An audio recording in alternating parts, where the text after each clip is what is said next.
Hello, my name is Kallista, and welcome back to Mass Effect 2 Legendary Edition.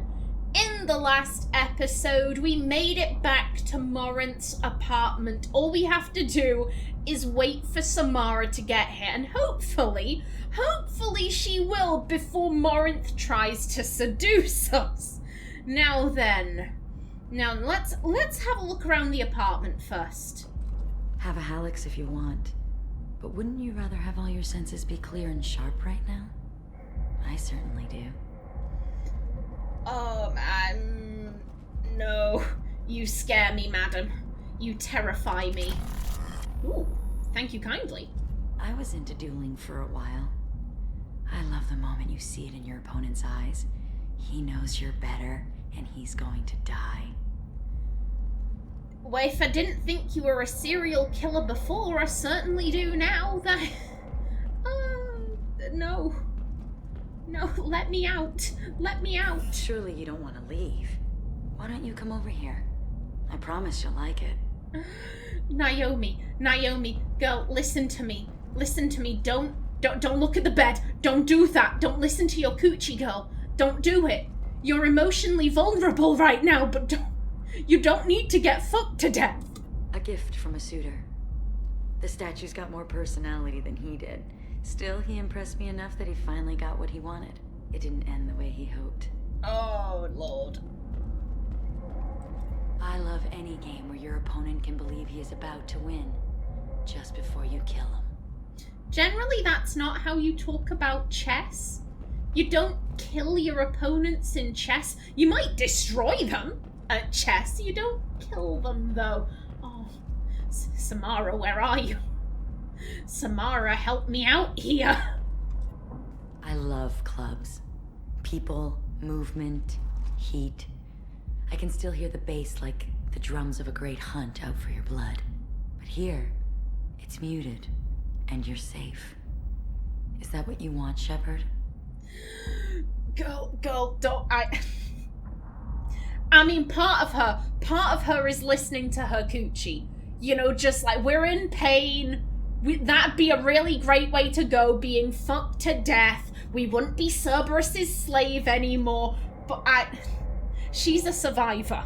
She is a survivor. Her coochie is screaming, yes, Morinth, go for it. But the part of her that survived the streets, the part of her that survived a coup, just safety is a lie. I've never been safe. I've never felt safe. It's all a lie, and we're drowning out the noises of our coochie. Just no, shut up. Stop it. People feel safest right before they die. It's true. We're never safe. I've never understood the fascination with safety. Some of us choose differently.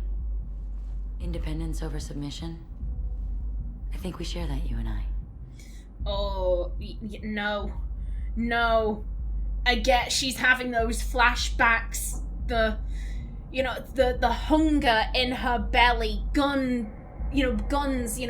banging, the bullets whizzing over her head as she's 15. She's got this package and she needs to hand it over to someone, and a rival gang is chasing her down. Then she's on a cruise, just running over is it sand? I don't know what kind of planet a cruise is. I've always pictured it as a desert world, but she's running as acid spit is flying all around her. She's hearing the sizzling of her squad mates as she's not today.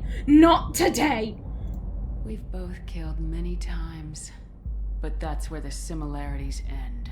Why do you say that I've killed? What do you know? Let's stop playing games.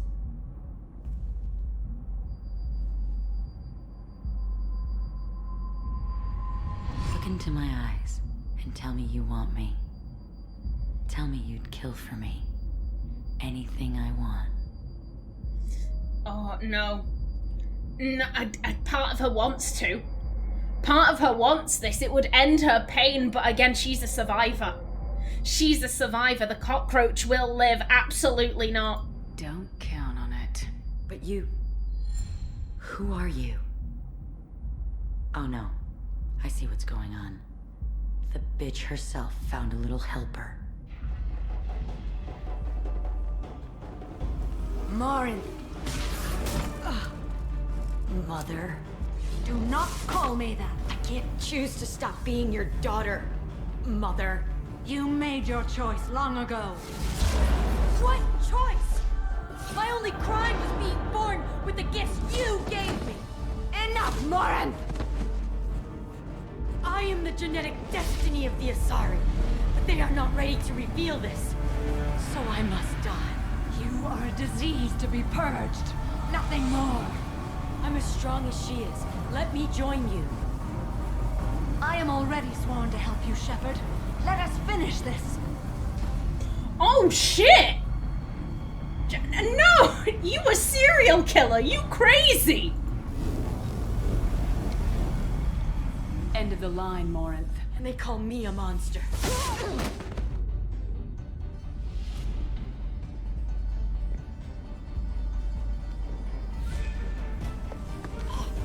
Find peace in the embrace of the goddess.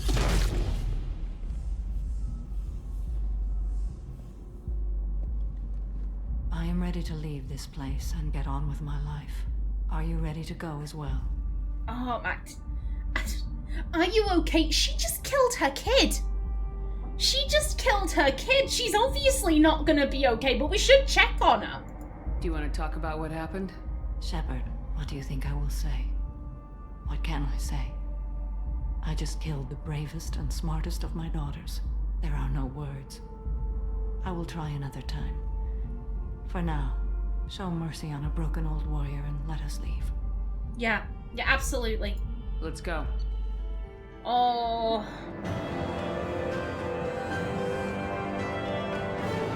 That was a really short quest. That was really short, but I did enjoy that. That was very enjoyable. I wasn't expecting that at the end. You could have Morinth or Samara. Oh. Yeah, no regrets there. No regrets. Morinth fucks people to death, and she shows absolutely no remorse. No, let's keep Samara. Let's keep Samara. Oh, hello, level 24. Excellent. Okay, and this is now closed off. Pardon me. Okay, and that was Samara's personal quest. You know what? It'll be quicker to go this way. Oh, that was good. That was good. You know what? Oh, my thought is that I could do another round of squad member talks, but it's been so soon. I was doing that literally just a couple of episodes ago. You know what? We'll go and check in on Samara. I won't speak with everyone, but I will chat with Samara. Yeah, to the Normandy.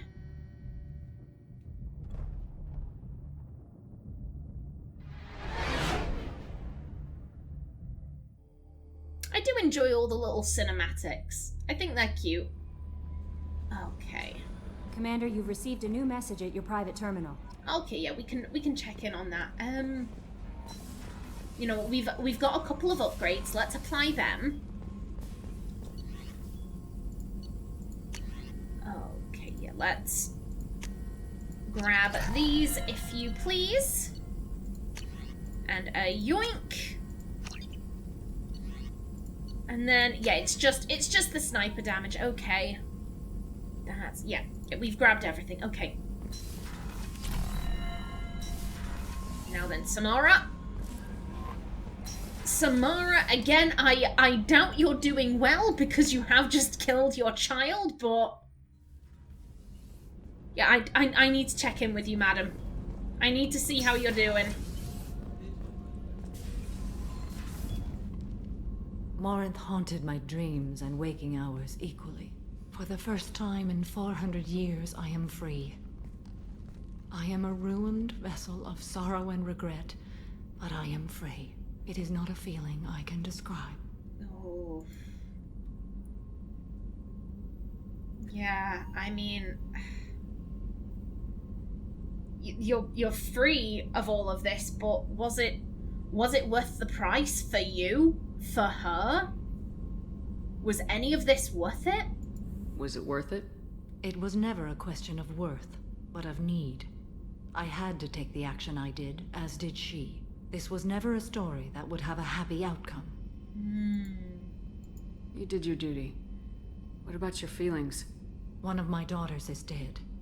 My hopes, my dreams were all bound up in my children. Still, my feelings have always come after my duty. The same is true of you. Cut to her elbow is bugged. She thinks her elbow is bugged. Her goal here is to kill the elusive man. The Reapers and the Collectors, they're the side mission. And Naomi has never. Naomi's feelings have always come before her duty. She's just real good at multitasking. She's really good at that. She's able to, quite succinctly, go after the Collectors, deal with all that, all the while she's planning on taking down the elusive man. She's so good at multitasking that her companions don't even realize that her duty comes after her feelings. You said that Morinth was a monster, but she was still your daughter. She was the strongest and smartest. She would not accept the injustice thrust upon her. She fought to the end. I am so proud of her, Shepard. No. That... The pain in her voice there. You can tell Samara didn't want this for her kids. She didn't want them to be locked up in a monastery for all of their lives. The fact that Morinth was the one to say, no, I need my freedom, I'm gonna go be free. That made her proud, but also, she fucking people to death. We can't have that. We can't have that. I'm so proud of you for attempting to gain your freedom, but you can't do what you're doing.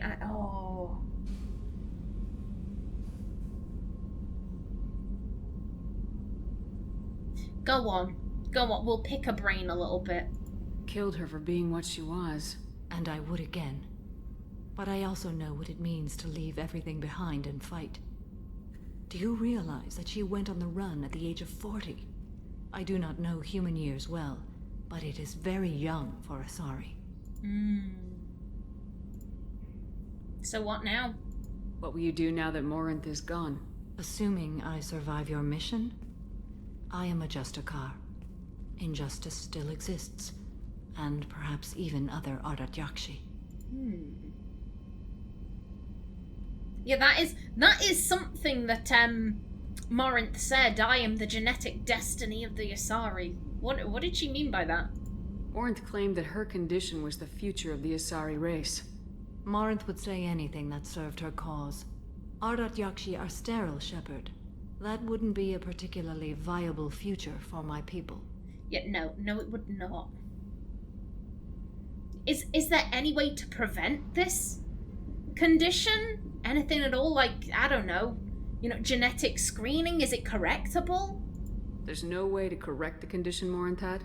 We are an advanced species, but we don't have magic. When the trait manifests at maturity, it is too late for mitigation. It only occurs in purebloods like myself. Perhaps that is the root of the stigma regarding Asari-exclusive pairings. I don't know. Okay, so there is. Before, when we were on Ilium, and there were those two bitchy Asari who were talking about the... She was the one that was harassing Zoo's Hope. Harassing is the wrong word, but she had Zoo's Hope in some kind of contract that was screwing them over, and what was she called? It wasn't Shaira. It was the green Asari, the one who was the one who was consumed by the Thorian, and it was producing, Asari clones. She asked us, like, hey, can you sort out this contract? And it turned out that this woman, she was a pureblood. she married another Asari and she had pureblood daughters, and basically her entire family had been killed at various points because of effectively other species, and as such she's like, hey, I don't fuck about with anyone that isn't an Asari. And there were 2 Asari near her, and they were gossiping about her, basically saying like, oh, she's the reason that Ardat Yakshi exist, and the other one said, oh, that's going a bit far, but okay, so this is a trait that only occurs in purebloods. Okay. It still doesn't mean you should be dicks to them, but that is intriguing. I thought Ardat Yakshi were extremely rare. Asari have spread to many worlds. There are remote regions with no government oversight. If I travel to those worlds and they do exist, I will find them. Yes, so no plans to retire then? You don't want to settle down? I did. I returned to my homeworld and tried to start a family. I will fight and struggle all my life. That is my fate. When I die, it will not be in bed. I am at peace with that.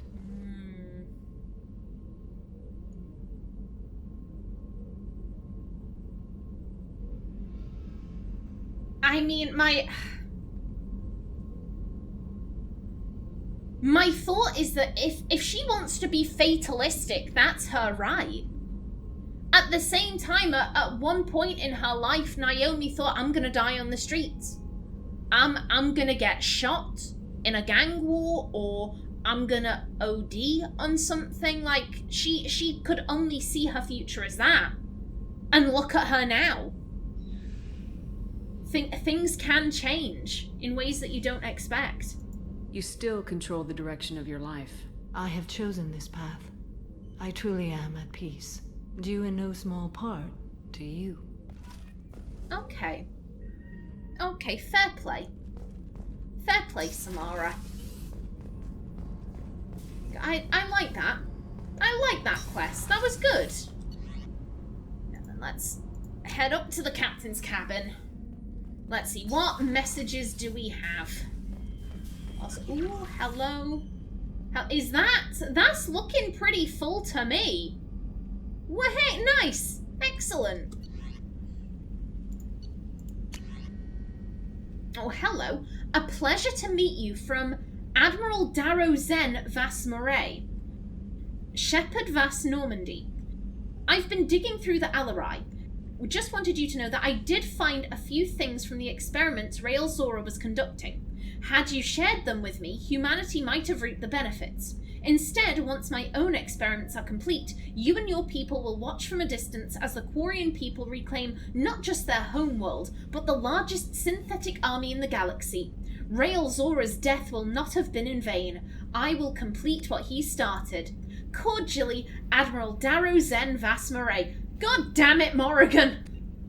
No! Stop it! Bad, this girl! Don't enslave them! God damn it! I have no words. I have no words. Take me to the kick. Okay. And back to the galaxy map. That quest was really short. That was a really short quest. But you know what? We haven't fully explored this system, so we'll start off here. Okay, there are a lot. There are a lot. Okay.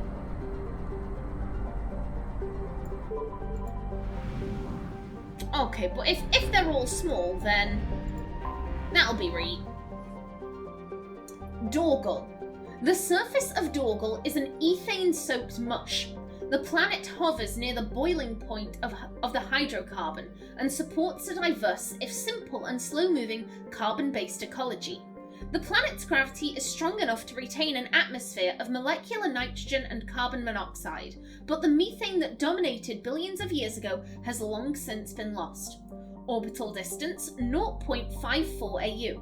Orbital period 0.7 Earth years. Radius 3,521 kilometers. Day length 51.4 Earth hours. Atmospheric pressure, 0.43 Earth atmospheres. Surface temperature, -88 Celsius. Surface gravity, 0.44 G. Oh, and you're rich. Don't mind if I do.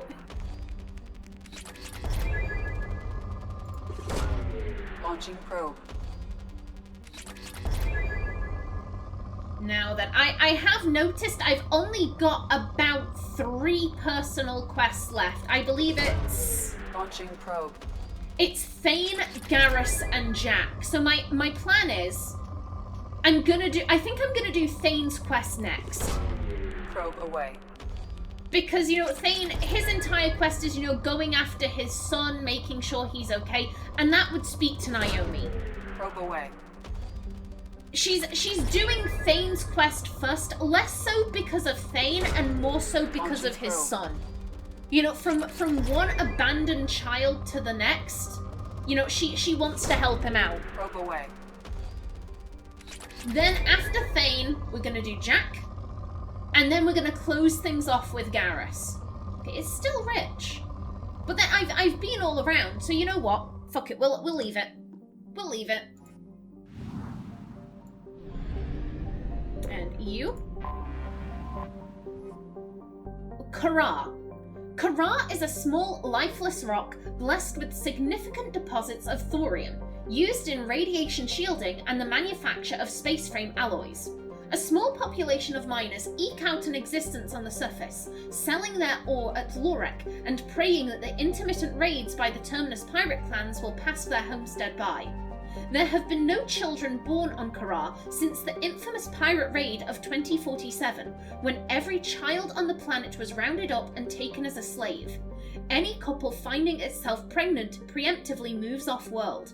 Population 2,400. Orbital distance 0.32 AU. Orbital period 0.3 Earth years. Radius 1,919 kilometers. Atmospheric pressure trace. Surface temperature -40 Celsius. Surface gravity 0.19 G. Launching probe. And then once I'm done with the personal quest, Probe launched. Here's my plan. I'm not gonna do every quest that I have available before I go after the Reaper IFF. My thought, I at least want to have scanned all of the planets. Probe launched. I guess here's my thought. I'm not sure if the Reaper IFF, I'm not sure if it launches directly into the end game. Because the whole reason we're getting the IFF, it's so that we can go through the Omega 4 relay or whatever it's called. I'm not sure if we get the IFF and we immediately go through the relay, or if we get the IFF and then that places us on another in-game counter.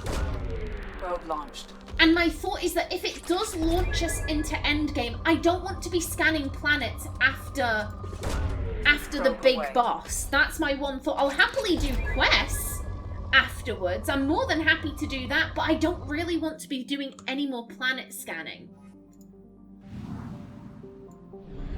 So that's, you know, I'll read. Detected. Oh, hello. Okay. Okay, an anomaly. Lorek. Lorek is an extremely rare example of a habitable world circling a red dwarf star. Originally an independent Asari colony named Esan, it was annexed by the Batarian hegemony in 1913, causing a minor galactic incident. Despite several attempts, the local Terminus warlords have never been able to take Lorek for themselves. Lorek is a low-density world composed of rock, light metals, and a water-based crust. It is tidally locked to Father, with a sunward hot pole and shadowed cold pole. Water on the sunward side evaporates quickly, travelling over the islands of the habitable Terminator Zone in the form of massive, fast-moving thunderstorms, and finally settling as snow on the frozen dark side. There are fears that the buildup of ice cap mass on the far side may cause axial reorientation over the course of several million years, but Batarian officials dismiss the idea as an irresponsible theory disseminated by counter-hegemonist subversives. Colony founded 1764. Population 4,700,000. Capital Jalnor. Orbital distance 0.2 AU. Orbital period 59.6 Earth days. Radius 6,754 kilometers. Orbital period again. Hello. Orbital period 59.6 Earth days. Atmospheric pressure 0.4 Earth atmospheres. Surface temperature 40 Celsius. Surface gravity 0.6 G. Journal distress. Beacon auto process interrupted at parse point ACO 6. Probe away. Something on our sensors. Anomaly detected. Signal scans detect a transmitter matching Cerberus encryption. It is registered to an unknown deep cover operative. Cerberus operative life signs unconfirmed. Other transmissions that match known Eclipse coded communications also detected. Okay. Here's the thing. Oh no! A Cerberus deep cover operative is looking for help. We didn't get that signal. We never got that. No. Oh no, whatever could. Naomi doesn't give a shit. Naomi is actively trying to screw over Cerberus. She would not go down there if she knew it was a Cerberus deep cover operative. So here's how I'm justifying this, because like I said, I'm a completionist. And unless a quest is very much like, hey, we have the quest giver and they're speaking and Naomi's like, yeah, no. In cases like those, she would absolutely say, no, thank you. I'm not dealing with this. I don't like you. I don't trust you. In cases like this, I could see an argument for Miranda got to this first. By which I mean Naomi is saying like, okay, we're going to go scan this. We're going to go do that, blah, blah, blah. Naomi, she's probably got a lot of different things that she's dealing with. She's probably got a lot of different people reporting into her. Miranda, I could very easily see being like, I know we had a deep cover operative on Lorek.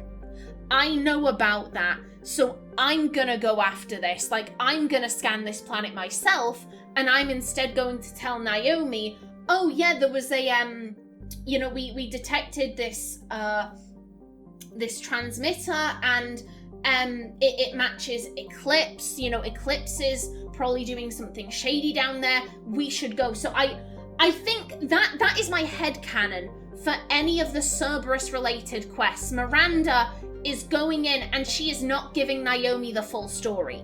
Naomi is, like I said, Naomi's going down into this thinking like, oh, there's something going on with Eclipse. We stop Eclipse all the time.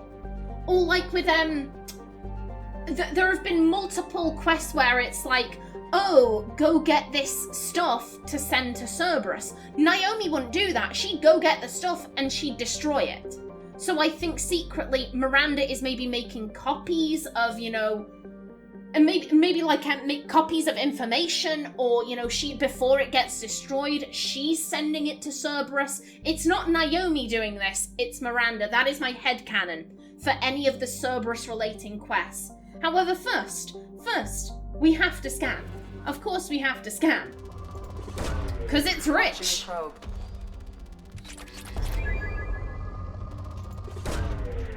But just to finish off my point from before, once I've done everyone's personal quests, I am going to go around and make sure I've scanned every planet, but I'm happy to leave quests for after. That was a misclick. I had a twinge in my hand there, my apologies. Launching probe. Yeah, I'm happy to leave quests for after I finish the main mission, but I don't particularly want to be doing any planet scanning afterwards. Oh, hello, big spike. Probe away. And you? Probe launched. Launching probe. Okay, lovely jubbly, and that appears, nope, right there. Launching probe. Okay, now that appears to be everything. Fantastic. However, you know what? I am just about out of time for this episode. In the next one, we land on Lorik. But until then, please remember to like if you enjoyed, leave a comment below, and if you wanted to subscribe, it would be very much appreciated. I've been Kallista. Thanks for watching, and see you in the next episode.